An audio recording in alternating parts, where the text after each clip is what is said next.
देखिए, ये जो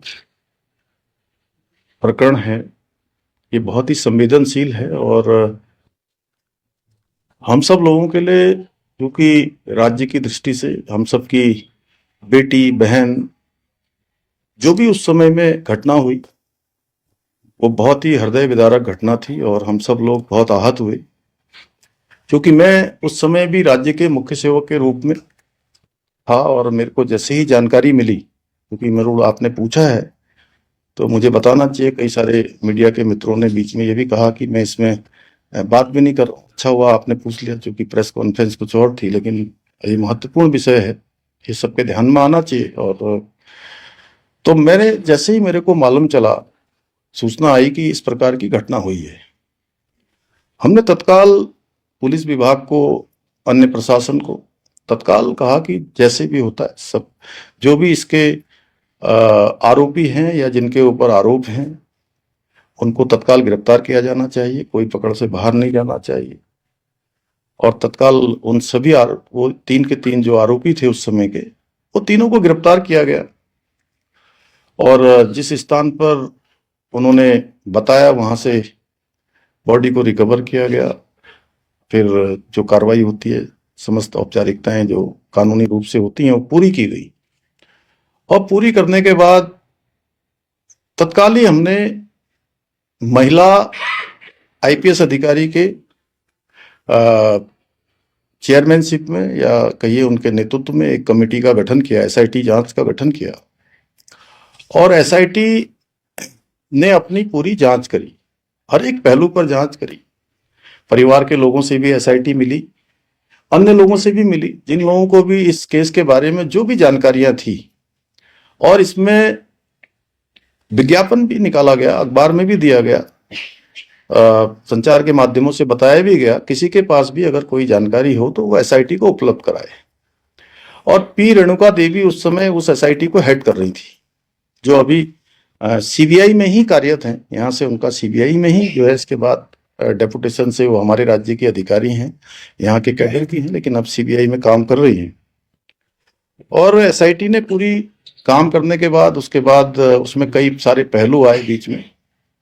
बहुत सारे लोगों ने कहा कि भाई इसमें जानकारियां ये भी होनी चाहिए, कुछ और जुड़ना चाहिए।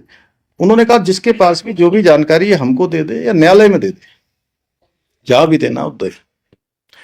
अंततः लोग सीबीआई की जांच के लिए उस समय में न्यायालय में भी अर्जी लगाई गई, सुप्रीम कोर्ट, हाई कोर्ट, सभी लोगों ने उसको सुना। सुप्रीम कोर्ट ने भी, हाई कोर्ट ने भी, और जो सेशन कोर्ट है वहां पर इस पर लगातार कार्रवाई चलती रही। और जो मजबूत पैरवी थी, उसी मजबूत पैरवी का परिणाम था कि उन्हीं तीनों आरोपियों को आजीवन कैद की सजा सुनाई गई।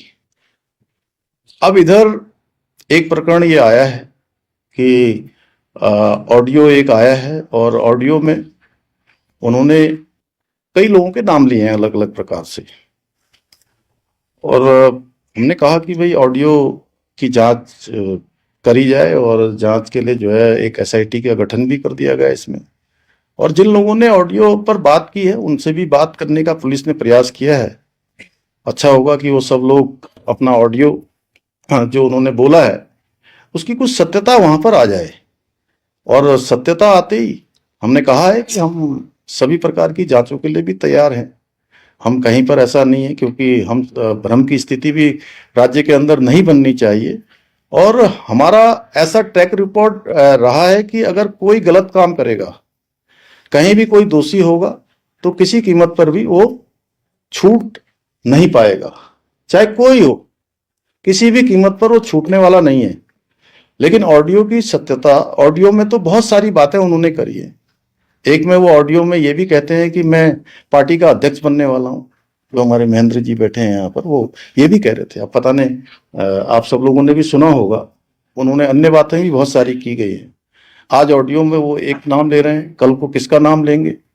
तो इसलिए सारी सत्यता, सारी जो जांच परख है, एफएसएल है, उसका करवाने के बाद हमने कहा है कि हम किसी भी कीमत पर, अगर कोई दोषी होगा तो बिल्कुल छूटने वाला नहीं है। लेकिन हाँ, ये जरूर ऐसी बात है कि इसमें एक दो ऑडियो पर बात होती है, ऑडियो के पास बात होने के बाद सीधे प्रेस कॉन्फ्रेंस देहरादून में नहीं होती है जी, देहरादून से सीधे दिल्ली होती है प्रेस कॉन्फ्रेंस।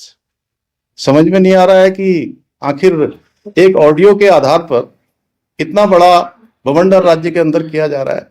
हम भी राज्य के अंदर काम करते हैं, हमने भी ईमानदारी से काम किया है, और कोई भी अगर किसी के पास भी कोई सबूत होगा तो मैं बिल्कुल आप सबके सामने स्पष्ट करना चाहता हूं, कोई छूटने वाला नहीं है। हाँ, अगर देखिए हिंदुस्तान के अंदर उम्र कैद की सजा बहुत बड़ी सजा होती है, और किसी को उम्र कैद की सजा मिली हुई है, अगर कोई उसमें कोई और होता तो वो ऐसा नहीं हो सकता है कि वो उसका नाम नहीं बताते, उसका नाम जरूर बताते।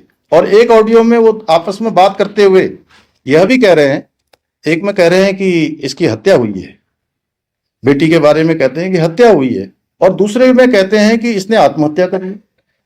अब इनकी कौन सी बातों को सच माना जाए? मैं तो आप ही लोगों से पूछता हूँ भाई, आप ही लोगों में से कोई अगर किसी का कोई प्रश्न हो इस बारे में, तो एक में कहते हैं कि हत्या हुई है और दूसरे में खुद ही कहते हैं कि इसने आत्महत्या कर ली। अगर हम इनकी आत्महत्या की बात मान लें तो कहीं ऐसा तो नहीं कि न्यायालय में जाके इससे उनको इसका कहीं ना कहीं इस रूप में भी कोई जो है कोई षड्यंत्र तो नहीं चल रहा है?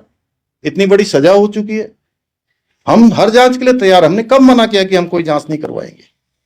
सर एक सवाल ये है कि जो आप देख रहे हैं कि लोग सड़कों पर हैं, विरोध प्रदर्शन हो रहे हैं, और अब धीमे ही सही लेकिन बीजेपी के संगठन में भी आवाज उठ रही है कि जन भावनाओं का ख्याल रखना चाहिए।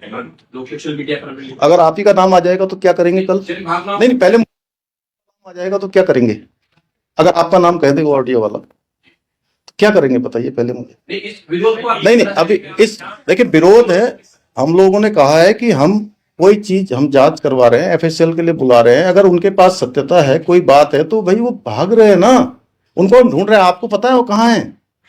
आप ला दीजिए ना भाई साहब, प्लीज आप हमारी मदद कर दीजिए ना, राज्य की मदद कर दीजिए प्रशासन की। के पीछे कोई ऐसे लोग हैं जो पार्टी के अंदर है, अब देखिए ये तो सब जांच में ही स्पष्ट होगा, लेकिन हमारा तो ये कहना है कि भाई उनको आना चाहिए, उनको बिल्कुल इसके कारण से राज्य के अंदर इस प्रकार का माहौल बना है, तो उनको आकर इसका जवाब देना चाहिए, उनको बताना चाहिए कि आखिर किस आधार पर उन्होंने कहा है।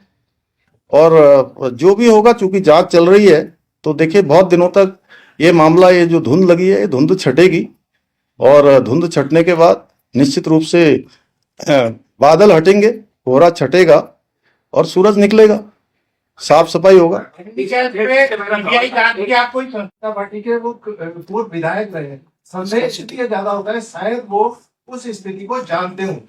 नहीं देखिए, ऐसा एक तो मैं आपको बताऊं कि वो हमारी पार्टी में थे, लेकिन पिछले 1 साल 1.5 साल पहले, साल भर हो गया, 1 साल से ज्यादा समय लगभग हो गया है कि वो पार्टी में नहीं है। पार्टी ने उनको जो भी ये प्रकरण हुए, इन्हीं सब प्रकरणों के कारण से पार्टी से निष्कासित किया था। और देखिए अगर उनके पास सच में ये बात भ्रम की बनी तो उनको आना चाहिए सामने, वो जिम्मेदार व्यक्ति हैं, वो आकर उनको बताना चाहिए, उनको बताना चाहिए। नहीं, मैं तो, आप लोग प्रश्न करिए, नहीं तो फिर मैं भी कुछ प्रश्न कर लेता हूं आप लोगों से, अगर आप लोग नहीं कर रहे हैं तो। नहीं, पूछे, जिसको जितना कड़वा प्रश्न पूछना उतना पूछ ले, लेकिन पूछना अच्छे से। हाँ, सरकार ने ये कहा कि वीआईपी नहीं है, आपकी कहा वीआईपी नहीं है, संगठन की तरफ से जो प्रेस कॉन्फ्रेंस हो रही है ये कहा जा रहा है वीआईपी नहीं है। अंकिता भंडारी के संबंध में एक आदमी बताइए इस पूरे सभी पत्र। अरे तुम्हारा सवाल मैंने ले लिया, चलो हाँ, ले लिया भाई, ले लिया। अब जो आगे आप जो आप आगे बोल रहे हैं, मैं आगे आप जो आगे बोलने वाले हैं, मैं उसका जवाब भी दे दूंगा।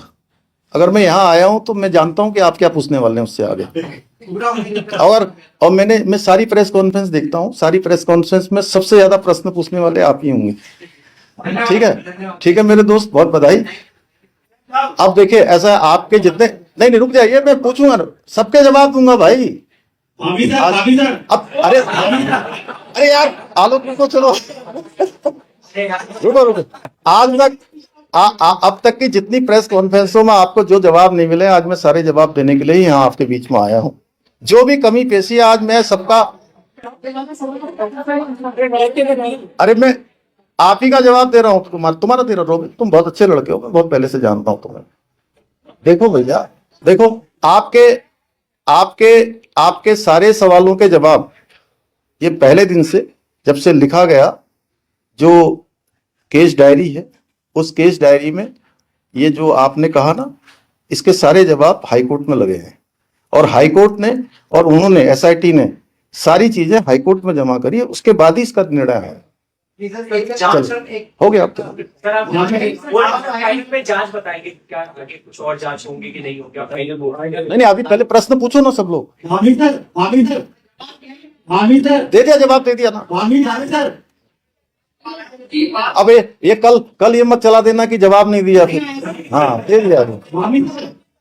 तो एक लंबा सवाल ये है, क्या 2027 चुनाव के पहले कॉन्स्पिरेसी करके नहीं, आपने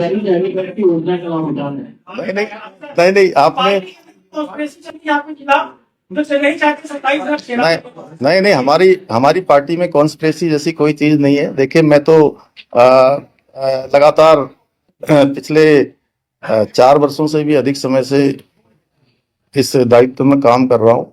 सभी के सहयोग से काम कर रहा हूँ, पार्टी हाईकमान का भी, हमारे वरिष्ठ लोगों का भी, सभी पार्टी कार्यकर्ताओं का साथ है। और ये हर पार्टी में होता है, थोड़ा बहुत ऐसी चीजें चलती है, वो ऐसा विशेष नहीं। आप सभी का बहुत बहुत धन्यवाद। नहीं, अभी मंदिर रख जाएगा। अब चलिए, आपके आप लास्ट प्रश्न पूछ लीजिए। आपका मैं अलग से दूंगा, आप अलग से बात। अब लास्ट बात, अब हो गया, चलिए हो गया। आप बोले, चलिए एक लास्ट। भारती जी तो अलग से पूछ लेती हैं मुझसे। पुलिस को दोनों को पकड़ने में इतना समय क्यों लग रहा है? क्यों आप उन्हें ये समय दे रहे हैं कि आप स्वेच्छा से आइए और हमें सबूत दीजिए, जबकि आप खुद कह रहे हैं कि माहौल प्रदेश का खराब हो रहा है? आपको तो उन्हें लेके आ जाना चाहिए था। क्या हम ये समझे कि सब मामलों में प्रक्रिया ऐसे ही रहेगी कानून की जैसे इनमें रखी गई है? आपको जानकारी है उनके बारे में, कहाँ है करके? सर, मैं तो आप भी मदद करिए ना हमारी। हम तो पकड़ ही रहे हैं उनको, हम पकड़ ही रहे हैं उनको। आप नहीं, आप बताइए ना, पुलिस ढूंढ रही है ना, आपको पता है, रोज उनके घर में नोटिस दे रही है, जगह जगह छापेमारी हो रही है, जगह जगह जा रही है, देश के अंदर उनके मोबाइल लोकेशन निकाली जा रही हैं। तो कहीं आपको भी जरूरत हो तो पे बता दीजिए। तभी तो कह रहा हूँ, आप भी बता दीजिए कुछ हो तो।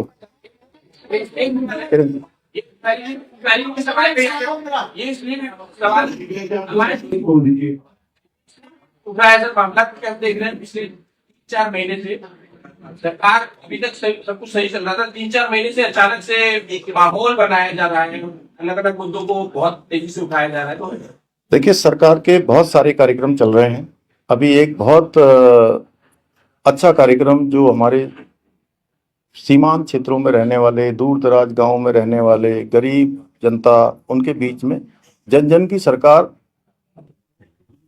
जन जन के द्वार, ये कार्यक्रम चल रहा है। और इस कार्यक्रम में लगभग 1.5 लाख के लगभग लोगों ने अभी तक प्रतिभाग कर लिया है। अनेक लोगों को उनके गांव के पास में, घर के पास में, जिनको अपने काम करवाने के लिए मुख्यालय आना पड़ता था, जिला मुख्यालय जाना पड़ता था, कई धनराशि खर्च करनी पड़ती थी, साधन लगाने पड़ते थे, उन सब के घरों के पास जाकर काम हो रहा है। और बहुत उत्साह इस कार्यक्रम को लेकर लोगों का है। तो बहुत विकास के काम भी हुए हैं। आज राज्य हमारा नवाचार के मामले हों, ऐतिहासिक निर्णय लेने हों, विकास के प्रकरण हों, आज देश के प्रमुख राज्यों में हमारी गिनती हो रही है। बहुत सारे क्षेत्रों में हम पहले नंबर पर हैं। और जो हमारे प्रतिपक्ष के हमारे मित्र हैं, उनको ये सहन नहीं हो पा रहा है। उनको पता है कि जनता का विश्वास उनके साथ नहीं है, तो इसलिए इस प्रकार के कुचक्र, इस प्रकार के षड्यंत्र करने का लगातार वो इसके लिए काम कर रहे हैं। तो जनता सब जानती है, फैब्रिकेटेड माहौल ज्यादा दिन नहीं चलने वाला है। हाँ, मैं अब चूंकि आप लोगों ने, सब लोगों ने सारे प्रश्न कर लिए हैं, मैं इतना कहना चाहता हूं, क्योंकि इस पूरे प्रकरण में राज्य की जनता को भी कहीं ना कहीं सबने संवेदनशीलता के साथ इस मुद्दे पर विशेष रूप से अपनी भागीदारी भी की है, अपना मत भी दिया है। लेकिन सबसे ज्यादा प्रभावित उनके माता पिता, परिवार के लोग उनके हुए हैं। मैं राज्य के मुख्य सेवक के रूप में उनकी मां से, उनके पिता से बात करूंगा। बात करने के बाद कानूनी रूप से सभी चीजों का अध्ययन करने के बाद उनका जो भी हमारे लिए, जो भी वो अपनी बेटी के न्याय के लिए चाहते होंगे, हम उसको आगे बढ़ाएंगे।